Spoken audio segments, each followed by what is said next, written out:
okay, this is going to be the last time for a while that you'll see me in something warm and wintry because your girl is off to warmer places. And I'm excited to share a bit of my journey of how I got here and what I went through and how I coached myself and what I practice in the ups and downs and doubts and fears of not only deciding to book the destinations and the transportation, but also what came up after doing so. Hey, I'm Hypno Heather, Heather Keys here. Thank you for joining me. Welcome if you're new. I'm just sharing in what came up for me as I made the decision to travel with my son to while my son is in Argentina for 3 months with his dad. And this has been quite a journey filled with doubts and fears and learning and growing as all things do when we make a decision to do something that feels scary and uncomfortable. Now, I've traveled lots before in the past, but I just haven't traveled since 2019 internationally. And the world is different now, but also it's a different feeling when something isn't just normal and natural. And not only that, just making decisions that are best for you can bring up a lot of old, uncomfortable, limiting beliefs and perceptions. So even before I made the decision to book my accommodation and my flights to Mexico, I was still uncertain. And then I got a little sign from Source, which was just what I needed. So let me tell you, I was hesitating. I was thinking maybe I should just stay and work and not go.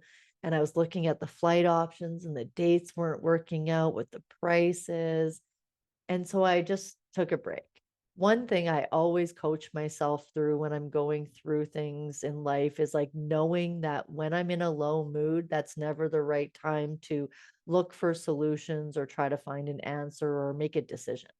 So after resetting my energy and taking a rest, I came back, and to my surprise, but not really, a previously unavailable flight appeared, making the entire trip aligned. And it was totally the universe nudging me, reaffirming that it was time to go and just, burst through the fears, booked. And so, because I've been actively engaging in the Creating the Impossible group again this year with Michael Neal, which is really working on manifesting an extraordinary project. And my project was this trip, and most importantly, being able to be a digital nomad on this trip, because this is something new to me. Even though I've been online with my business since 2020, I've still always had a home where I'm working from rather than being on the go, which was really the vision that I'd seen for myself when I put the work in to get this business online. Now, Michael Neal has a quote from his book, Creating the Impossible, that really resonated with me as I was going through this process. He says, "It's what we think we know that holds us back, not what we actually know." So he says it's what we think we know that holds us back, not what we actually know. This sentiment perfectly encapsulates the essence of my journey, always reminding me that sometimes our preconceived notions and limiting thoughts hinder not only our progress, but like our trust in making decisions that don't have all the answers and just taking that step by step. And this also brings me to a quote of Arnold Patent that says, "We don't create abundance. Abundance is always present. We create limitation." And as many of you know, my work in the field of hypnotherapy and transformational coaching is exactly this. The space that I hold for others is the space of infinite possibility. Because when I look at you, I know that everything that you can envision is possible.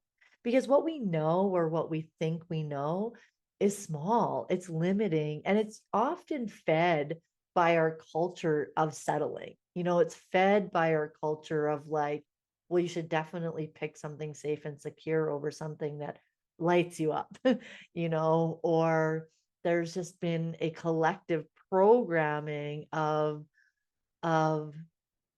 doubt because no one can see the vision that you see. And I don't need to see your vision to know that if it's your vision, you can create it. And this trip has been my vision. And it was like a time where I had to make some quick decisions because I only have so much time while my son is away. And so I love that reminder of how our perceptions and beliefs shape our reality more than we realize, but we don't have to make it our reality.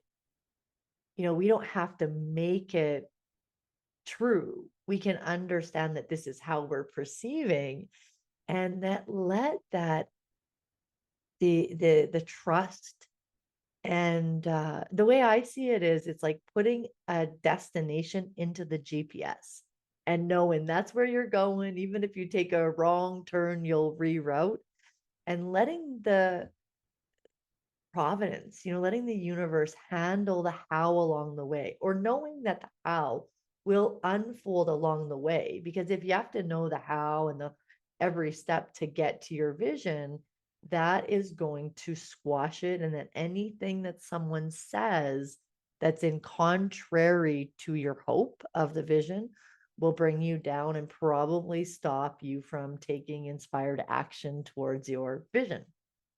So, surrendering to divine timing is a practice of mine constantly where I've come to terms with not having all of the answers right now. And it's also the way that I built my business because when we try to force things instead of let them unfold, let go of the pressure and know that this journey isn't just about me traveling physically, it's also about embarking on a deeper exploration of myself.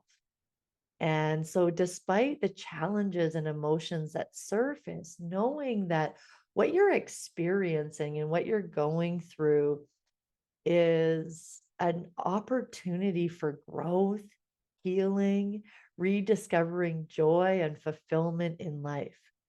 And that would be my biggest way that I support myself, not in imagining something perfect, but in knowing that everything is always working out for me. Everything is always unfolding perfectly for me. Tell me what you hear in that.